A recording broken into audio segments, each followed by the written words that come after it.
Je fais cette vidéo pour tirer la sonnette d'alarme parce que trop, c'est trop. Les Africains accordent très peu d'importance à la vie humaine, de plus en plus à cause de l'argent. Je me rends compte qu'aujourd'hui, de plus en plus dans nos pays, parce que des gens veulent gagner un peu d'argent, et vous allez comprendre pourquoi dans cette vidéo, plusieurs sont prêts à risquer leur vie, ou même pire, à risquer la vie des autres.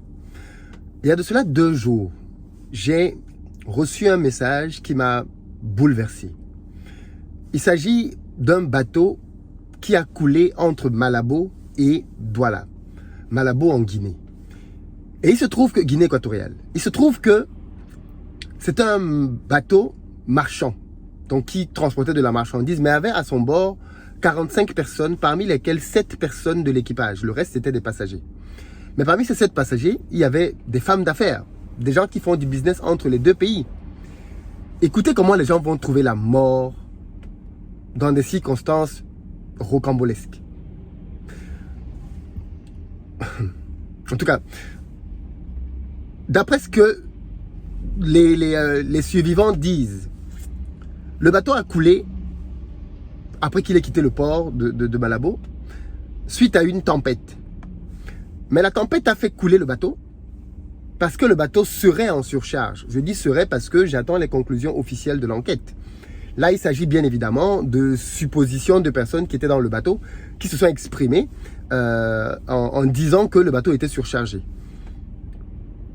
6 conteneurs et une quarantaine de passagers. Au moment où je parle, on a pu repêcher une vingtaine de personnes, parmi lesquelles un seul membre d'équipage. On a récupéré une dame qui est décédée et le reste des personnes, on ne sait pas encore ce qu'il en est. Donc les recherches continuent. Vous savez bien que dans ces cas-là, plus le temps passe et moins les chances de trouver des gens vivants s'amenuisent. Et cette mentalité qui consiste à vouloir gagner des miettes, parfois des centimes, au détriment de la vie des autres est quelque chose que je vois de plus en plus se généraliser en Afrique dans les mentalités. Je vais vous prendre quelques cas de figure pour que vous compreniez à quel point ce système perdure, mais aussi pourquoi est-ce que toi et moi, comment est-ce que nous alimentons ce système. Au Cameroun, par exemple, il y a un système de moto qu'on appelle des Benskin.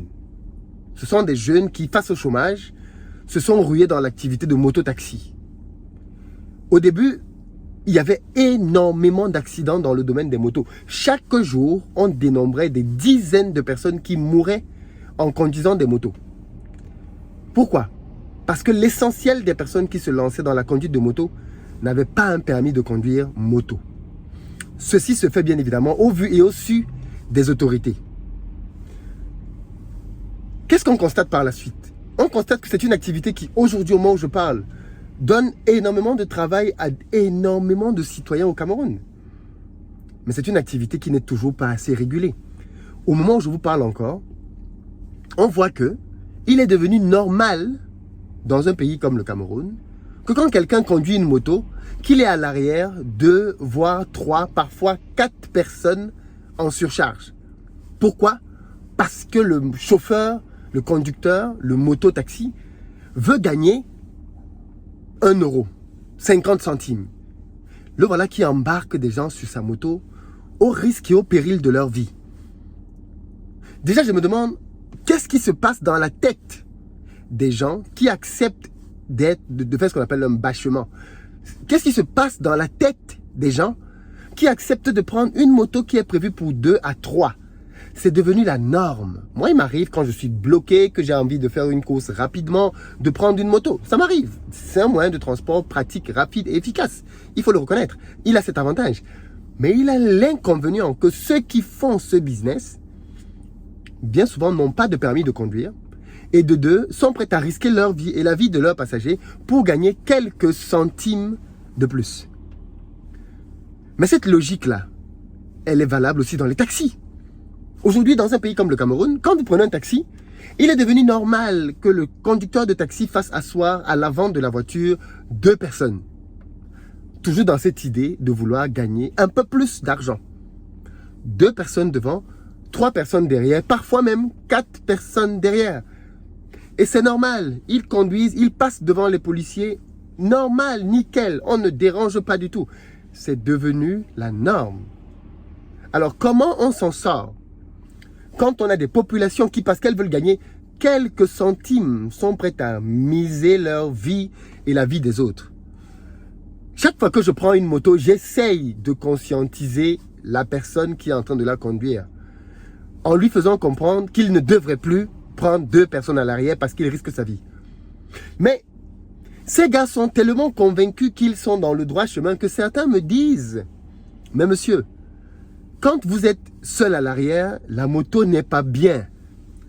C'est quand il y a 2 personnes que la moto est bien. Je lui dis comment c'est, il me dit parce qu'à 2, la moto pèse beaucoup plus et elle est beaucoup plus stable. Je lui dis peut-être que à 2, tu as le sentiment que la moto pèse plus et que tu maîtrises mieux. Mais n'oublie pas qu'à 2, tes capacités de pouvoir manœuvrer sur la moto sont énormément réduites.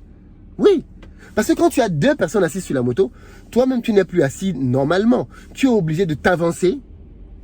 Et une fois que tu t'es avancé, qu'est-ce qui se passe? Eh bien, tu n'as plus le parfait contrôle de ta moto.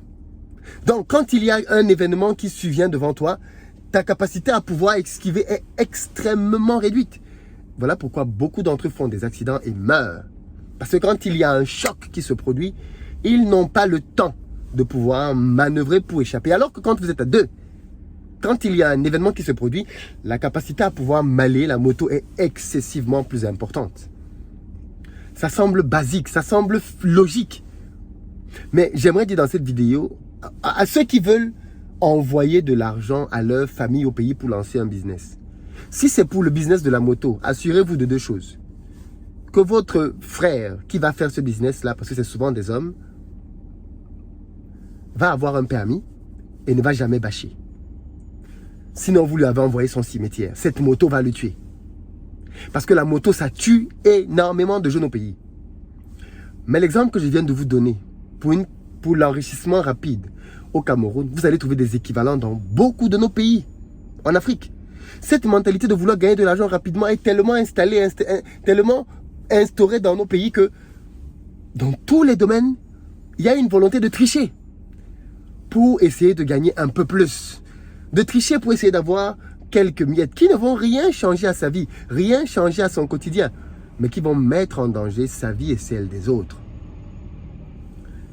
Et je pense qu'il est temps que l'on tire la sonnette d'alarme par rapport à ça.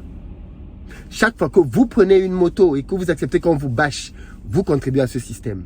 Alors oui, je sais, vous allez me dire oui, mais ça permet d'économiser. Mais ta vie, entre ta vie, le danger que tu es en train de courir, de mettre ta vie en jeu et 50 centimes, tu penses vraiment que économiser 50 centimes valent le poids de ta vie sur la balance?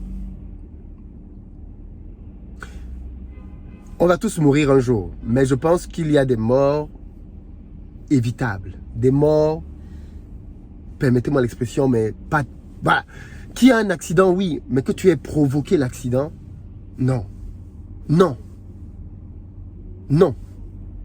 Et je pense vraiment que cette recherche de l'argent, si quelqu'un a une moto et qu'il veut gagner plus, il y a plusieurs moyens de le faire sans se mettre en danger. Il n'a qu'à se lever plus tôt ou à terminer plus tard. Il va travailler plus longtemps. Il n'a qu'à travailler dans certains axes. Il y a plusieurs stratégies pour gagner plus d'argent avec sa moto, plutôt que d'aller mettre sa vie en danger. Ça, c'est pas une bonne stratégie du tout. Et il vaudrait mieux l'éviter. Je pense que la vidéo doit être partagée pour que le maximum de personnes comprennent qu'il s'agit d'arrêter de mettre l'argent au-devant de tout. Au-devant de tout. Voilà des familles qui sont endeuillées maintenant. S'il s'avère que c'est parce que le bateau avait été surchargé. Waouh. Waouh. Incroyable. Je suis sans mots. Hein.